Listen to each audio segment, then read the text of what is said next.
I feel like a lot of people gloss over the concept of compliments as like cliche, which I totally understand, or they're kind of like fluffy.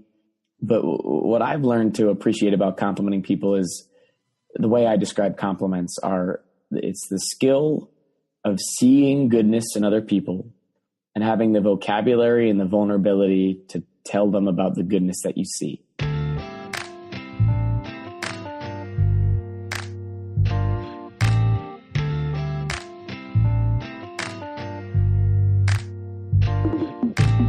My name is Alex Lewis, and you're listening to Words Matter, a podcast by Car Window Poetry.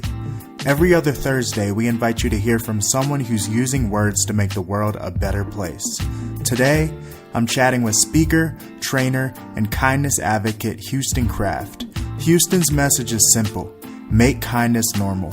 He shares this message with people all over the world.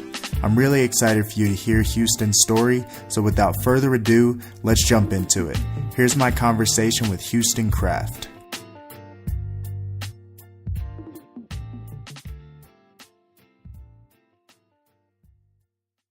All right, I'm here with my friend and all-around great guy, Houston Kraft. Houston, welcome to the show, man. Thanks, Alex. Yeah, dude. So I know you, I love you, but this is an opportunity for folks who are following along with Car Window Poetry to get to know you, and I'm sure love you too. So, Houston, who are you? Oh, man. We're going existential right away. Yeah, man. I'm not ready for it.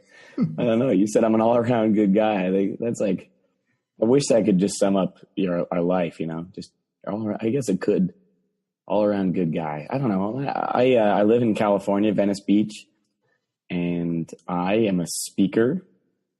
I really got to avoid that. Like I'm trying to distance myself from I am my career. Yeah. I am a person of kindness who believes in compassion, and I believe in educating the next generation to be way better at empathy and connection and community than it seems like we're currently being right now.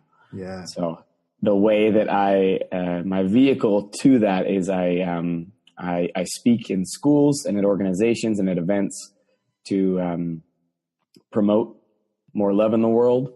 And I also work with educators and build curriculums for schools to more effectively teach not just academics, but the other half of what it means to be human. Yeah. Which is emotional intelligence and empathy and connection and kindness. Kindness is the key word here, I think. Yeah, for sure. And Houston, I don't mean to jump too deep, but how old are you? It depends on if I have my beard on or not. With my beard, 28. Without it, about 17 and a half. So at the age of 28, you have spoken to nearly 500,000 people at over 500 engagements. And I'm sure while these audiences have changed, what's the main message that you're seeking to communicate to people? That's a great question, man. I think the core of it, when I first started speaking, my speaking mentor, a guy named Tyler Durman, he put it really beautifully. He said that a great speech of any kind, right, whether it's at a school or wherever it's at, a great keynote, really a great set of stories, it all points back to one truth. Yeah. He described it kind of as a capital T truth. What is the thing that some people I think get on stage and here's the 10 things you need to know, and here's an acronym for you to remember. And that stuff's cool, but sometimes it's sometimes you're just throwing it all out there and hoping something sticks versus going deep with one thing. And so I would say I have a couple of main messages. One of them is the conversation around love and how we all agree that it's important, but we don't all agree on what it is. And I find that fundamental, or just our lack of conversation around having a common, clear purpose on how to get better or what love is in the world or in community, makes it hard to get better at love in the world and in community.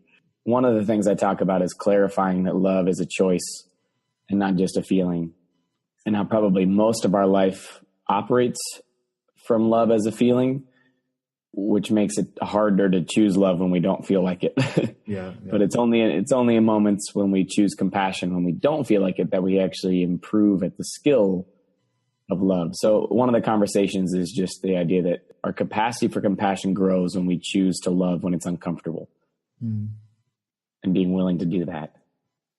The other conversation is how kindness isn't currently normal in our culture, and really trying to unpack why that is. And for me, the simplest answer is that the number one thing that disconnects us from kindness is fear. And I'm currently in the process of doing a deeper exploration of that for myself. But I would just say that I think we're all born pretty kind. And over time, we have enough moments of pain or hurt in our life when we try to help people that the way I describe it is that our fear becomes bigger than our compassion. And it's a fear of judgment. It's that fear of being laughed at. It's that fear of being rejected. It's that fear of failure. It's that fear of intimacy. It's that fear of vulnerability. It's all of those things that disconnect us from each other. When we get scared, we get selfish. And the more selfish we get, it's a lot harder to really effectively be empathetic or kind. Yeah. So those are the two messages. Yeah. Love is a choice, and fear messes us up, man. We gotta figure out why. Yeah, absolutely. And I want to go a little deeper into that idea of making kindness normal. Why do you believe that this word kindness that definitely is thrown around, it's kind of a big buzzword, people don't necessarily, I think, fully understand. I think I'm still trying to figure it out each day, but why do you believe that kindness is something that needs to be made normal? Why is that important? One of my favorite stories happened recently at a school in Texas. A kid came down after the assembly was over, and he was like, "Well, I was listening to you, I realized, Houston, thank you so much for talking. I realized I'm a really nice person." I was like, "Cool, like that's great, man. Good for you." And he was like, everybody's like crying, and I didn't understand. He goes, "No, you don't get it. I feel like I'm nice, but I'm not very kind." I think words are so important when we start to like clarify or articulate these things more meaningfully. But the way he articulated it, I thought was just brilliant. Here's this high school junior or senior, and he goes, "Houston, I think nice it's reactive, which means if someone's nice to me, I'll be nice back to them." And he goes, like, I think most people would say that they're nice. It's pretty easy to be nice because it comes from a place of convenience. And if someone drops their books, like I'll probably go and help them or whatever. I'm like a nice person. But he goes, kindness is proactive. It means someone doesn't have to drop their books in order for me to make them feel important. Something bad doesn't have to happen in order for me to make people feel good. And he goes, I think it's a practice, and I think it's work. And he's crying, he goes, I think I have a lot of work to do. And he's having this really cool, powerful, self-reflective moment of like, I've always just like said I'm nice my whole life, but like I got no evidence to back it up, besides like the simple moments when we would all be nice because it's convenient to us. And so to me, the kind of clarifying that idea of kindness is the distinction between reactiveness and proactiveness. And I think particularly in our culture, we're so dang reactive that we're never ahead of the game, right? We like wait until bad stuff happens until we cultivate community, or we lean into hard conversations. It's always like after the shooting or after the suicide or after the whatever it is, that then it's time for kindness. It's like, no, you need to like, there's like so much front end work to make the culture that we want to create doesn't happen as a result of always talking about it after the fact. Yeah. The culture that we want to create, in order to make kindness normal, it means you have to be kind before the bad stuff happens. Yeah. And I don't think it's that we don't want to do it. I think part of it is A, the fear thing, and part of it B is just like straight up a competency thing. Like we don't always know how to. Yeah. And we could go on this for a long time, but like, our culture is so disconnected and so distracted that like literally even basic skills of introducing yourself to people, talking to people for more than like 2 minutes, asking meaningful questions, those things. When I work in schools, kids literally have no idea how to do it. And it's not for a lack of desire. It's literally a lack of skill. And so I think we really need to we got to reteach what it means to be a human among other humans and not just a profile. Yeah. Dang. I love that. And I saw a tweet today that, it was real simple. It was just like, hey, say thank you, say please, ask how are you. Just these like simple reminders that, I think really are in a lot of ways, these small acts of love that we tend to overlook. And I know from following your work and being able to sit in on a few times that you have spoken to different groups, that idea of being able to do small acts of love and have some kind of big difference or profound difference in somebody's life. What was a moment for you that helped illuminate the power of just something small, as just like I was saying please, saying thank you, asking how are you? Is there a moment that sticks out in your mind that helped illuminate that for you? I mean, lots, man. The one that comes to mind immediately, I've worked at a camp up in Washington for the past, this will be year 12 for me. It's a leadership camp. Student leaders across the state of Washington come together for a week, and we just talk about basically that leadership's not a position or a title or anything. It's just our willingness to serve and love people, which is, I just love teaching kids that message and learning that message from kids. But there's a friend of mine on staff there. Her name's Megan Birch. And I remember last year my mom was diagnosed with stage 4 colon cancer. And, you know, it was just weird and devastating. And currently she's cancer-free almost a year now, which is awesome. But back February 2016, when we first found this stuff out, it was probably 3 weeks later that I had a meeting with my camp staff. We plan out the curriculum every year. And, you know, obviously when you get news like this and you share it with other people, people are always asking you like, oh, are you okay? You know, can I help? And people are great and all that stuff, but not that, certainly never intentionally, but sometimes it just feels like lip service, right? It's like, it's just, we're saying this thing because we're supposed to say this thing. Yeah. Which is great. And I appreciated it. But I remember Megan came up to me, and she's always been super intentional in our relationship. And this felt no different. You know, I think sometimes when people like suddenly send you that text or that give you that call and you haven't talked to them forever, then it's like, appreciate it. But it's also, you know, you haven't been like building the relationship prior to this crappy thing that's happening. Yeah. But Megan walked up to me, and she literally she didn't do what everyone else did, which was just like, hey, it's going to be okay. You know, like, I'm thinking about you. She just like literally like sat with me and she like looked me in the eyes and she goes, this is really hard. And she didn't say it to me. She said it to us. And she started to like cry. And every time people had like been trying to support me, like I had never been emotional. I just been like, yeah, thank you. Mm-hmm. But she was like so present to this. And I know this is a long story, but it's like this powerful moment where it was such an authentic, like, I'm going to be here with you in this like hurt. Yeah. In a way much bigger than what anyone else had given me up until that point. Yeah. And I just think about like, you don't get good at that with people unless you've earned that in the relationship that you build pre those terrible, you know, valleys in our life.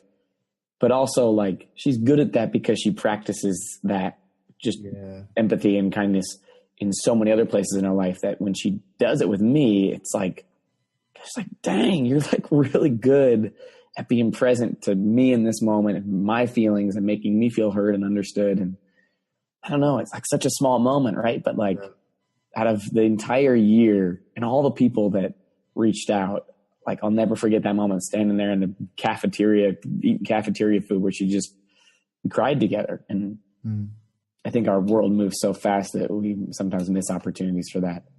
Yeah. Yeah. And I love what you said. You know, she practiced that. Like, you know, if kindness isn't necessarily something that's normal, then it's something that has to be practiced. And so for you and, you know, in your life and different people that you've encountered along the way, what are some ways how do we practice empathy? How do we practice kindness? It's a great question. And it's I have a whole curriculum that has an entire year's worth of practical exercises. Yeah. Because that's the same question that kids ask. So like, we love being inspired, but we need a workout plan. And so I have lots of tools. A couple of years ago, some kids got together with me and we created the first round of what is now a curriculum called Character Strong.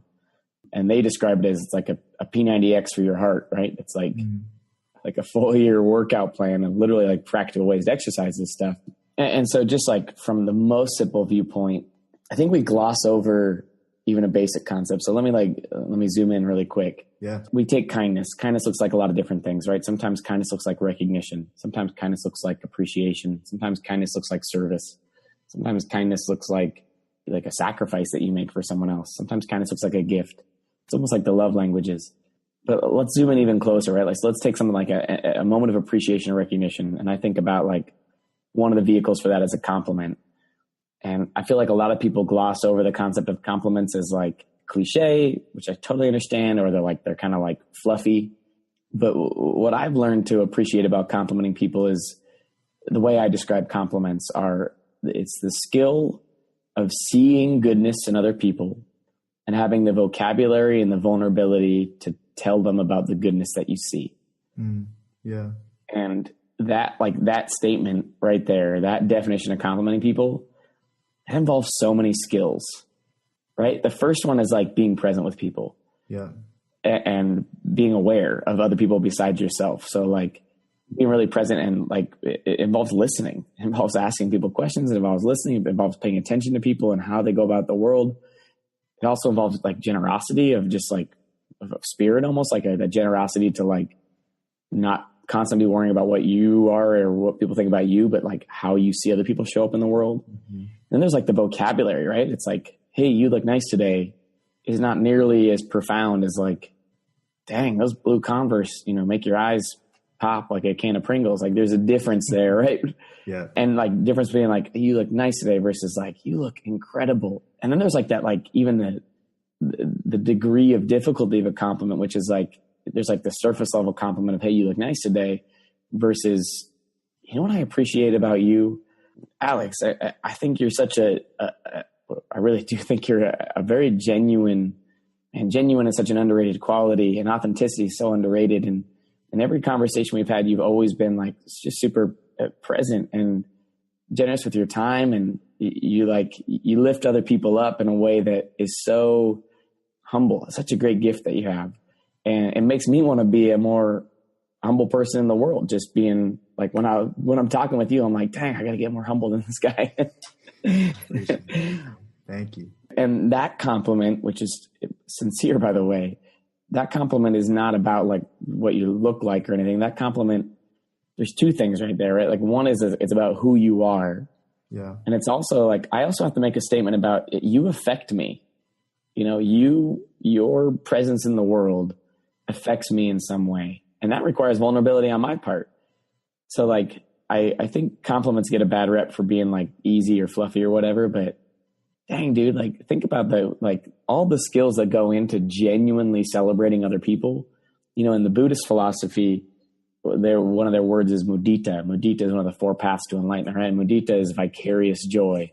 Yeah. And the way I understand it is just like finding happiness in other people's happiness. Mm. And literally like people spend their whole lives, or in their, the Buddhist philosophy, multiple lifetimes trying to reach enlightenment by like trying to get good at that, because we are so in the way. Our own pride and ego gets so in the way of celebrating other people authentically that like people spend their whole life trying to get good at being happy for you. And that's what complimenting is like being happy for other people's, what make other people awesome, right? And celebrating that and articulating that. And so it's a long answer to a short question, but I don't want to just give you a list of like, go pick up 5 pieces of trash and go, like I could, in fact, I'll point you to Character Strong or my website or whatever. There's lots of ideas. Don't worry about that. But to me, it's more important to articulate like the skills behind the practice, which are all things you can work on. So my tip would be this: today, work on listening and just try not to talk about yourself for the day. Tomorrow, work on asking better questions than yes or no questions, or what do you do for work, or how was your day? Yeah. The day after that, practice vulnerability for the day and see if you can share with people something that you wouldn't normally share. It's like the way I would articulate getting better at kindness is like, you got to take a step back and work on the skills that generate more deep, authentic practices of kindness. Mm. Yeah.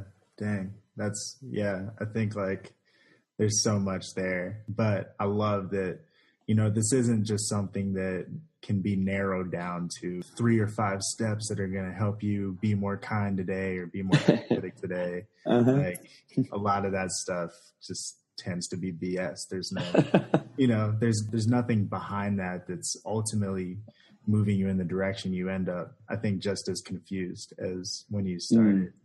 But I want to circle back to something you said at the start of our conversation when I asked, who are you? You said that I want to move away from identifying myself with what I do and more so really get into that place of, no, this is who I am apart from what I do. Obviously, what you do has a part of who you are, but is not who you are. And so for folks who are listening, like, what are some ways that help you be able to not only be in that mindset, but be able to live that out of, no, I'm not the things that I do, but there's so much more to who I am. I wish I could claim that I was some kind of expert speaking on this matter, but I'm literally I'm in the process of wrestling with that exact concept. It's the best time to talk about it. Yeah. I got my first tattoo last week. It says "Be is greater than do." I love that. And I got it. So if you want one piece of easy advice, get a tattoo to remind yourself that you aren't what you do. Because I it's such a societal or cultural thing, particularly in the States, right? That productivity and efficiency and your prestige and what you make and all that stuff is your identity. And dang, it's so hard to escape that message. In fact, you won't escape that message. And so the only way to escape it is to get really clear with yourself on what's important to you. Yeah. And, I've been writing, when people ask me to come speak places, sometimes they ask me to write a bio, and it's been interesting just to try to catch myself. Cause my first line is always like, I'm a speaker, I'm a leadership trainer, a kindness advocate who's worked in 500 schools. And it's like, no, that's not who I am. It's like, I'm a person who really enjoys walking down to the beach with friends and laughing about something stupid or some kind of inside joke. I really enjoy board games in the backyard. Playing Space Team with new friends. I like cheese plates, and I really enjoy being on the water. God, I love the water. Oh yeah, and my job is speaking. That's what I do. Yeah. I don't write all that stuff in the bio yet, but I wish bios were more interesting like that, and I'm going to work on shaking mine up personally. And so to me, it's just like, the practice of it is in many ways being conscious to all the moments when culture would normally reduce you to those things. And it happens every day. It's like when you meet someone new, probably the second question is, so what do you do for work? Yeah. And just not that you should just ignore that question, but just is there a more interesting way to answer that? Or perhaps better yet, because we can't change other people, just can we get better at asking people more interesting questions than what do you do for work? Yeah. So I think the consciousness, right, of that our society will tell us that what we do is who we are. And I don't know, I'm not going to make this decision for you, but just, I guess, getting clear. I'm working getting clear for myself that who I am is not what I do. Yeah. What I do is fueled by who I am. Yeah. I'm going to figure out how to do this right. Yeah. No, that definitely, it resonates with me because it's funny. If I wasn't afraid of needles, I would probably have that same tattoo, this idea of being versus doing, because we are in this culture that is so focused on doing that even sometimes one of the most challenging questions for me to answer is what do you do for fun? What do you enjoy doing? So I wanted to flip that on you of what do you do for fun? What do you enjoy doing? What gives you life? Yeah, man. I think I just love being on road trips, and I love reading fantasy books. I've always loved growing up reading fantasy books. I love backyard barbecues where people are just relaxed and laughing. I freaking love recreational games. I don't know, I could play Ultimate Frisbee or Bago or any kind of yard games I could play for days. Love going to concerts. Those are, and I grew up on water. I grew up on a lake. And so water skiing and inner tubing, just being on water with people and sun's out, and dang, that stuff's the best, man. I love that. Well, dude, I just want to take a few seconds to honor you before we move on to the last question. Just to thank you for your friendship. We met, gosh, I think it was back in April, I want to say. Yeah. And just like from that, from those first few moments of being together, and since then getting to hang out with you a few more times. And this friendship has been so good for my soul, and getting to watch how you are embracing the world around you is definitely, as someone who is a few years younger, like that's amazing for me to be able to follow along with. And so, dude, I just want to thank you and just encourage you, keep going. And, also to let you know that your blue shirt, nobody else can see this, but your blue shirt makes your eyes pop like a pop. So.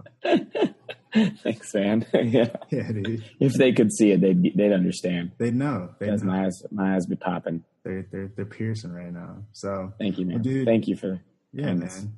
Absolutely. And bro, really, I love you. So I just want other people to know where they can go to be able to virtually hang out with you and see the types of stuff you're up to. So like, where can people go, follow along with you, and just kind of get a look into who you are? Peek. Yeah. Probably the easiest place, social media wise or online, is just my name, Houston, like the city, Kraft, like the cheese, HOUSTONKRAFT.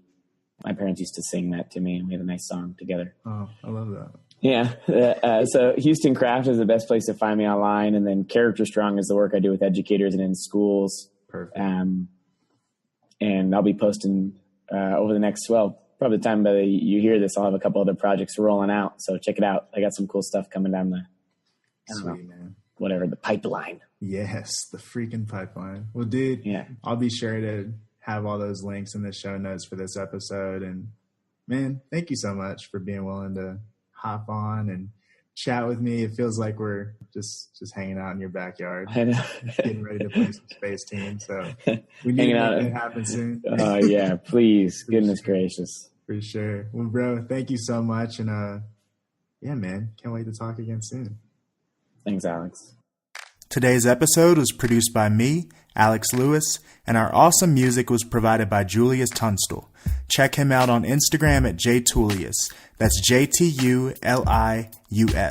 If you enjoyed today's episode, I encourage you to leave a 5-star rating and review on your Apple Podcasts app.